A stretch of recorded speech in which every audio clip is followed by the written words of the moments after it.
ভারতকে নকল করছে বাংলাদেশ। দীপু কাণ্ডের ব্যর্থতা ঢাকতে বাংলাদেশ হাতিয়ার করেছে ভারতের জুয়েল রানাকে। বিজেপি শাসিত উড়িষ্যায় পরিযায়ী শ্রমিক জুয়েলের উপর অত্যাচারের কথা এবার বাংলাদেশের মুখে। নয়া কৌশলে ভারতের ওপর চাপ বাড়াতে চাইছেন আপনি ইউনুস। আবারও প্রকাশ্যে আপনার নোংরা রাজনীতি। যাদের নিজেদেরই কোনো ঠিক ঠিকানা নেই সেই দিকে না দেখে এবার ভারতে কি হচ্ছে সেটা নিয়ে নাক গলাচ্ছে নাকি বাংলাদেশ। কারণ ইউনুস স্পষ্টভাবে বুঝে গিয়েছেন দীপু কাণ্ডে তিনি অনেকটাই ব্যাকফুটে। ফের প্রমাণিত হয়ে গিয়েছে বাংলাদেশে এই মুহূর্তে সংখ্যালঘুরা ঠিক কোন পরিস্থিতির মধ্যে রয়েছেন। এর মধ্যে ভারতের বিদেশ মন্ত্রকের তরফে বাংলাদেশের সংখ্যালঘুদের নিরাপত্তাহীনতা এবং দীপুর হত্যাকাণ্ড এই গোটা বিষয়টা নিয়ে গভীর উদ্বেগ প্রকাশ করা হয়েছে, যা আরো চাপে ফেলেছে বাংলাদেশকে। তাই এবার ছলে বলে কৌশলে ইউনুসকেও তো কিছু করতে হবে। তাই এবার ভারতে নাকি সংখ্যালঘুরা নির্যাতিত হচ্ছে, সেই বিষয় নিয়ে সরব বাংলাদেশ।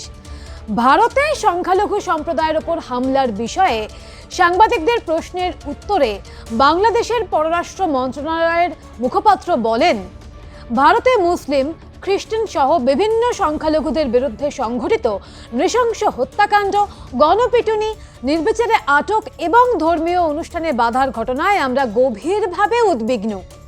আমরা প্রত্যাশা করি ভারতের সংশ্লিষ্ট কর্তৃপক্ষ এই সমস্ত ঘটনার নিরপেক্ষ তদন্ত করবে এবং দোষীদের বিচারের আওতায় আনবে। আমরা আশা করি প্রতিটি দেশেরই দায়িত্ব তার সংখ্যালঘু সম্প্রদায়কে সুরক্ষা এবং মর্যাদা দেওয়া, এবং প্রতিটি দেশেরই সেটা পালন করা উচিত।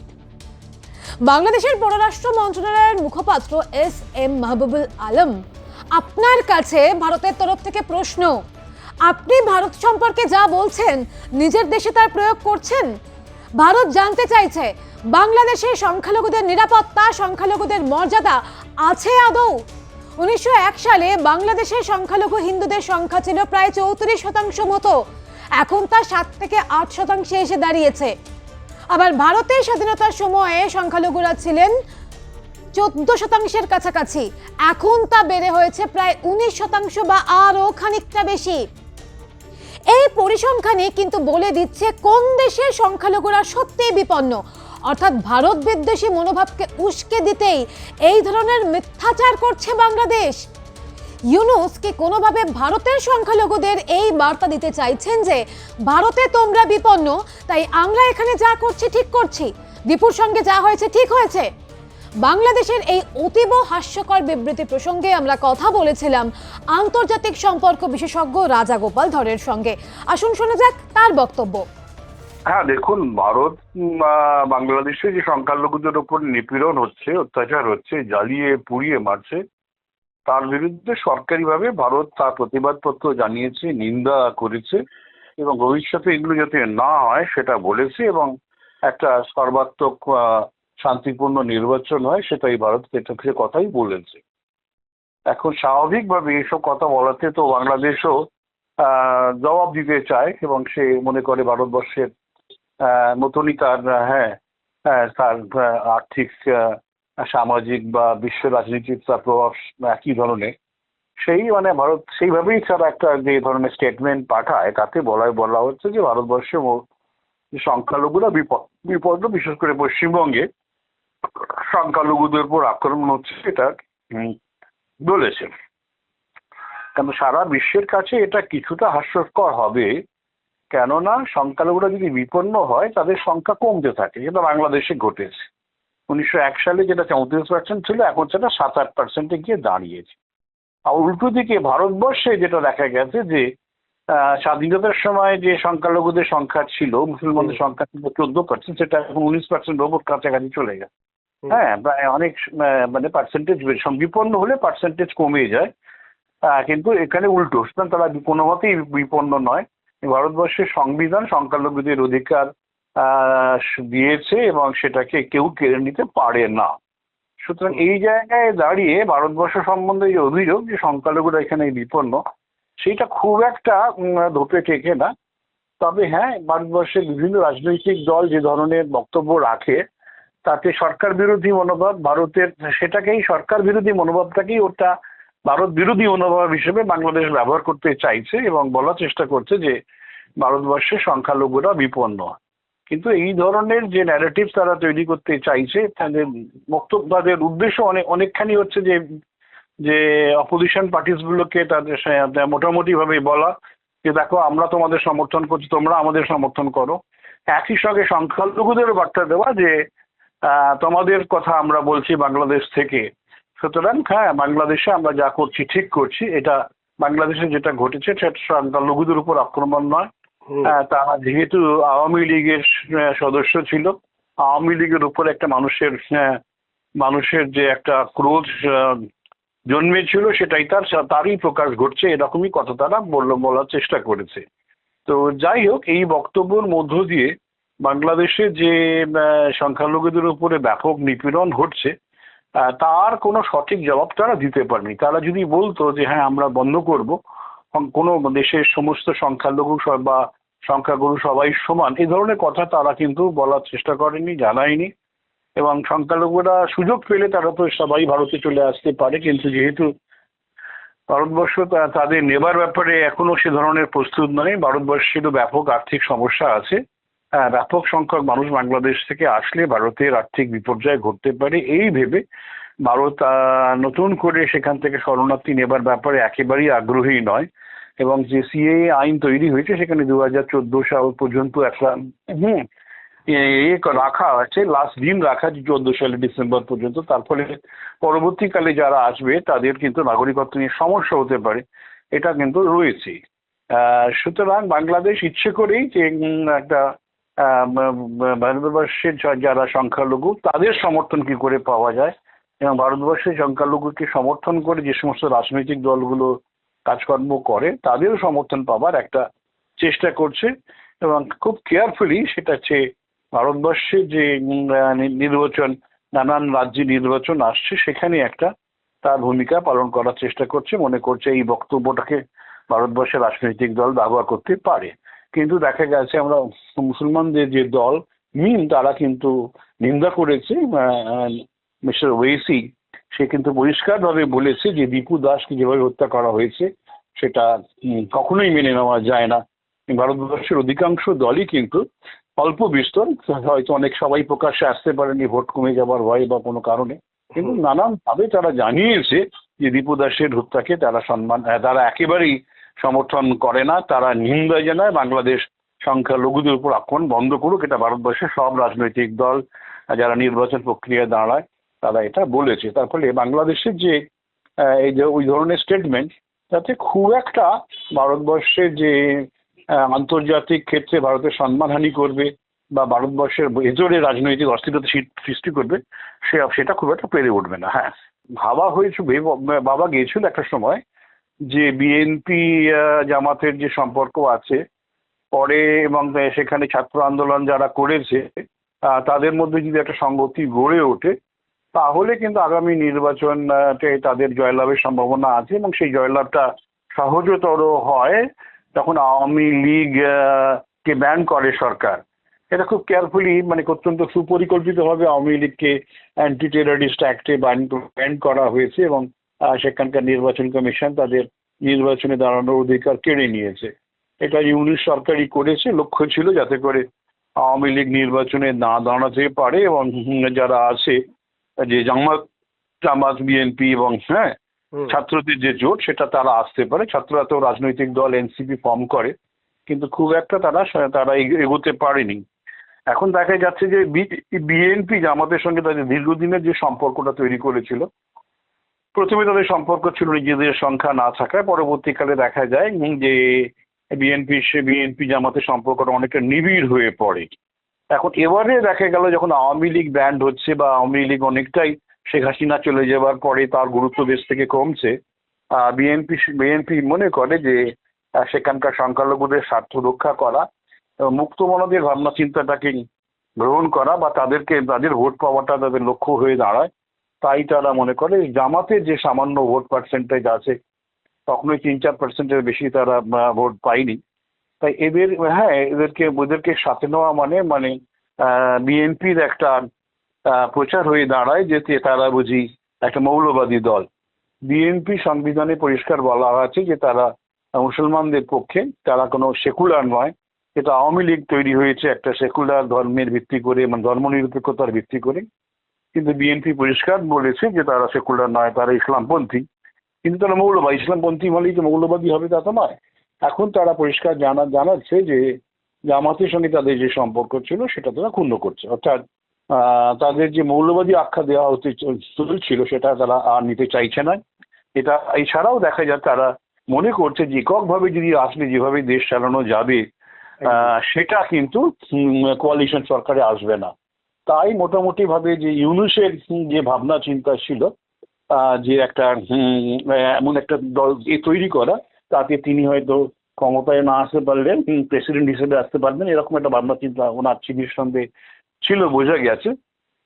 কিন্তু সেই স্বপ্ন বা ভাবনা চিন্তায় অনেকটাই জল পড়ে গেছে বা ছাই পড়ে গেছে, যে সেটা আর হয়তো সম্ভব হবে না।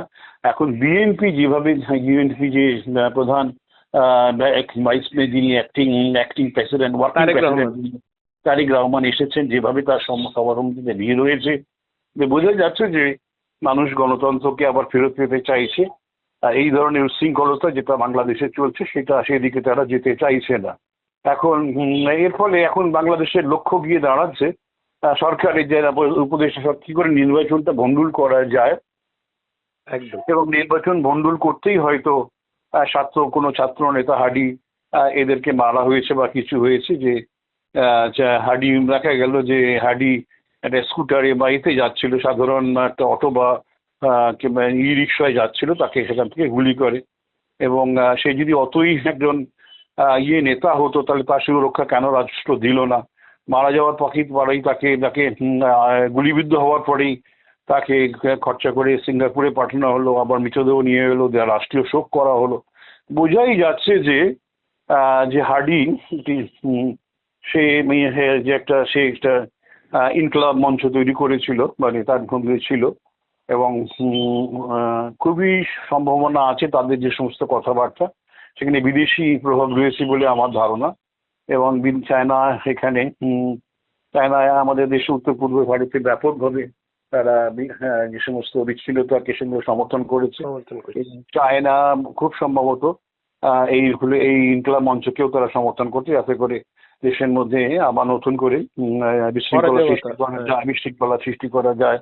এবং ইউনূস যেভাবে একটা সামান্য ছাত্র নেতার মৃত্যুকে রাষ্ট্রীয় শোক ঘোষণা করা, যে ধরনের, তাতে বোঝা যাচ্ছে যে এটা ঘটনাটাকে তারা ব্যবহার করে একটা আরো উশৃঙ্খল পরিস্থিতি সৃষ্টি হয় সেটা চেষ্টা করেছে। এবং দীপু দাসই দেখা গেছে তার কয়েকদিনের মধ্যে তাকে মেরে ফেলে পুড়িয়ে দেওয়া হয়েছে। এবং আরো আরেকজন হিন্দু অমৃত এরকম কিছু নাম, অমৃত মন্ডল, তাকেও মেরে ফেলে দিয়েছে। এরকম চলছে, এরকম রেগুলার হিন্দুদের সম্পত্তি কেড়ে নেওয়া, তাদের দেবত্ব রূপ যে সমস্ত সম্পত্তিগুলো আছে সেগুলোকে কেড়ে নেওয়া, মারধর করা, এইসব তাদের অফিসের থেকে প্রমোশন আটকানো বা অফিস থেকে তাড়িয়ে দেওয়া, এই ধরনের অবস্থা একের পর এক চলছে। নীরবে হিন্দু সমাজ সেখানে সেটা সহ্য করে যাচ্ছে, যেগুলো আমরা দেখতে পাচ্ছি। এখন নির্বাচন যদি দেরি হয়, নির্বাচন যদি বিলম্বিত হয় বা নির্বাচন যদি বানচাল হয়ে যায়, তাহলে কিন্তু ইউনূস এর সেই শাসন এইভাবেই চলতে থাকবে। সেখানে হয়তো এখন চায়না দেখা যাচ্ছে যে এনসিপি কেও ডেকে পাঠিয়েছে, চায়না ডেকে পাঠিয়েছে। আমরা দেখলাম যে জামাতকে ডেকে পাঠিয়েছে, বিএনপি নেতা ফখরুদ্দিন তাকেও ডেকে পাঠিয়েছে। বোঝা যাচ্ছে চায়নার একটা বিরাটভাবে ইন্ধন আছে, ইন্ধন নানান জায়গায় রয়েছে। এখন উদ্দেশ্য তো হচ্ছে ভারত বিরোধী একটা মঞ্চ বাংলাদেশে তৈরি করা। এখন এটা ভারত যেভাবে আওয়ামী লীগকে ব্যবহার করেছিল বা আওয়ামী লীগ যেভাবে ভারতের সঙ্গে মিশেছিল, এদেরকে সেভাবে ভিন্ন পথে নিয়ে যাওয়া। কিন্তু অন্য দেশের উদাহরণ যেটা দেখা গেছে যে মলদ্বীপে যেটা আমরা দেখলাম, যে সেখানকার পিপলস ন্যাশনাল কংগ্রেস মোহাম্মদ মইজু, তিনি সেখানে ইলেকশন জিতেছিলেন ভারত বিরোধী কথাবার্তা বলে, চীনেরই উস্কানিতে। চীন বলেছে অনেক কিছু করে দেব, কিন্তু দেখা গেল নির্বাচন পরে চীন কিছু না করায় আবার মইজু ভারতের দিকে ফিরেছে। হুম। কেননা ভারত যে সমস্ত জিনিস যোগান দেয় সেগুলো চীন দিতে পারে না বা দেবে না। হ্যাঁ, এখন বাংলাদেশেরও তাই, তাদের যে 17 কোটি মানুষ আছে সেই মানুষের যে নিত্য প্রয়োজনীয় জিনিসের অনেকটা ভারত থেকেই যোগান যায়। সুতরাং এইগুলো ভারত যদি সব এসব ভারতের সঙ্গে সম্পর্ক খারাপ হয়, সব যোগান কিন্তু বন্ধ হয়ে যাবে, মানুষ কিন্তু বিপদে পড়বে। এটা এতকাল কিন্তু ভারত বিরোধী বিদ্বেষী মনোভাব থাকা সত্ত্বেও ভারত কিন্তু কোনো কিছু ভারতবর্ষ থেকে পাঠানো কোনো কিছুই বন্ধ করেনি। কিছুদিন আগেও চাল আমরা পাঠিয়েছি বাংলাদেশে পাঠাতে।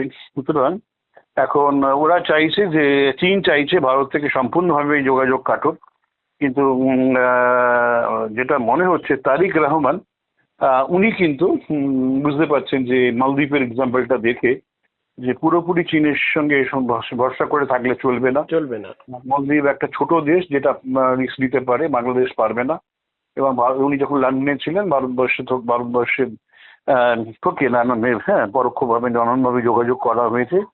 ভারত যে একটা মিস্টেক করেছিল যে কেবলমাত্র আওয়ামী লীগের সঙ্গে যোগাযোগ যতকাল রেখেছিলেন, সেই ভেবেছিল হয়তো আর কেউ আসতে পারবে না যতদিন শেখ হাসিনা জীবিত আছেন। সেই একটা ধারণা হয়তো ভুল হয়েছে ভারতের। এখন তারা সব দলের সঙ্গেই যোগাযোগ রাখছে, মানে বিএনপির সঙ্গে মোটামুটি যোগাযোগ রাখার চেষ্টা করছে। তাতে মনে হচ্ছে বিএনপি যে ধরনের দুর্ভাবনা ছিল সেখান থেকে তারা কিছুটা কেটে উঠেছে। হয়তো আগামী নির্বাচনে যদি সঠিকভাবে নির্বাচন হয়, বিএনপি যদি আসে, বাংলাদেশের স্থিতাবস্থা ফেরত আসবে এবং দেখা যাবে তখন এনসিপি জামাতের যে সব এগুলো ঘটছে সেগুলো খুব একটা ধোপে টিকবে না, অস্তমিত হবে বলে। হ্যাঁ, ঠিকই বলেছেন, অস্তমিত হবে।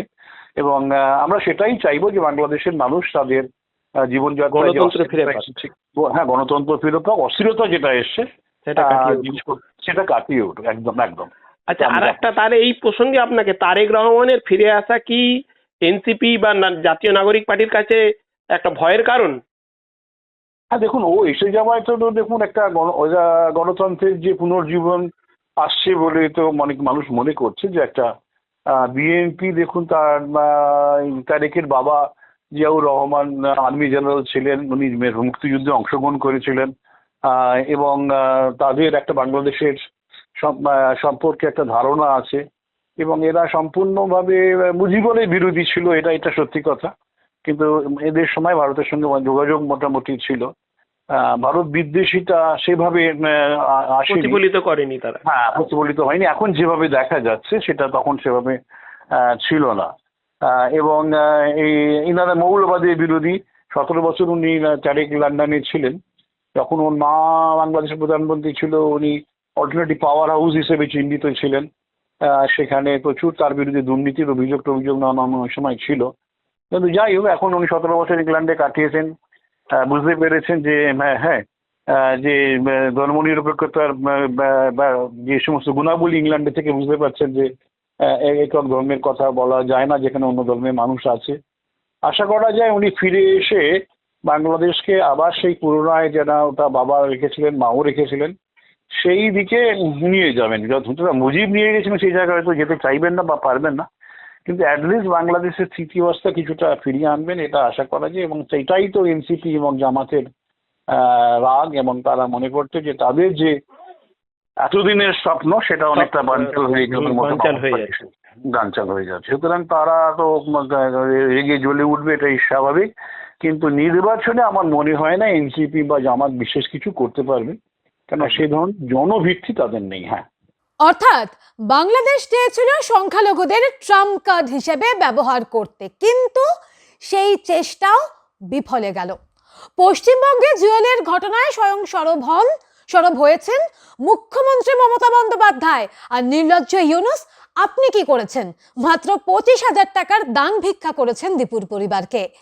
যদিও এই অন্তর্বর্তী সরকারের প্রধান উপদেষ্টা মোহাম্মদ ইউনূস হাদিকে শহীদ তকমা দেন, তার পরিবারের সঙ্গে দেখা করে পাশে থাকার আশ্বাস দেন, অথচ দীপু হত্যায় টু শব্দ করেননি ইউনূস বা তার কোনো সহকর্মী। ভারত বাংলাদেশ কোনোদিনও সমতুল্য ছিল না, আর ইউনূস আর বাংলাদেশ সেই জায়গায় আসবেও না।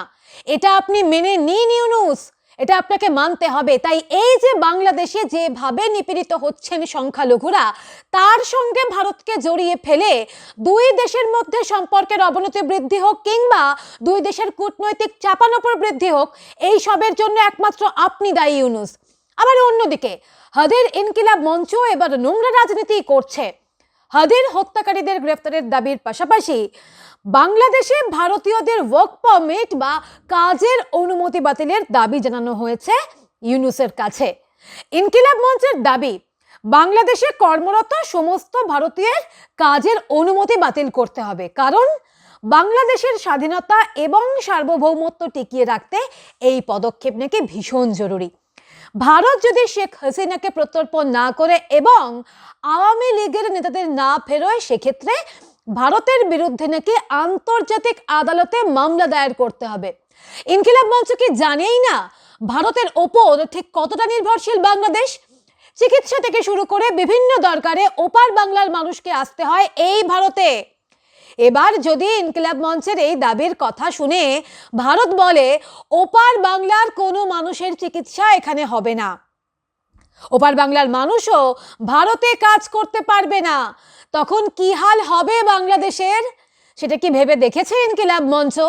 যে ওসমান হাদি ভারতের বিরুদ্ধে একের পর এক বিদ্বেষী মনোভাবমূলক কথা শুনিয়ে গিয়েছেন, সেই হাদিকে নিয়ে ভারত যখন কোনো মন্তব্য করেনি, তখন ইনকিলাব মঞ্চেরও এই যে স্পর্ধা, তাকেও যদি ভারত ভালোভাবে না নেয়, তাহলে কি বাংলাদেশের দৈন্যের দশা আরও প্রকাশিত হবে না? তাই ভারতের ওপর অকারণ এই চাপ সৃষ্টি না করে আগে নিজের দেশকে দেখুন মোহাম্মদ ইউনূস, নিজের দেশকে দেখো ইনকিলাব মঞ্চ। ভারতের মাটিতে কোনো সংখ্যালঘু নিপীড়ন হলে ভারত তার যথাযথ ব্যবস্থা নেবে। অন্তত মোহাম্মদ ইউনূসের মতো ঘৃণ্য রাজনীতি ভারত করে না, কারণ এই দেশটার নাম ভারত। তাদের সহনশীলতাকে তাদের দুর্বলতা ভাবলে আবার মূর্খামি করবে ইউনূসের বাংলাদেশ।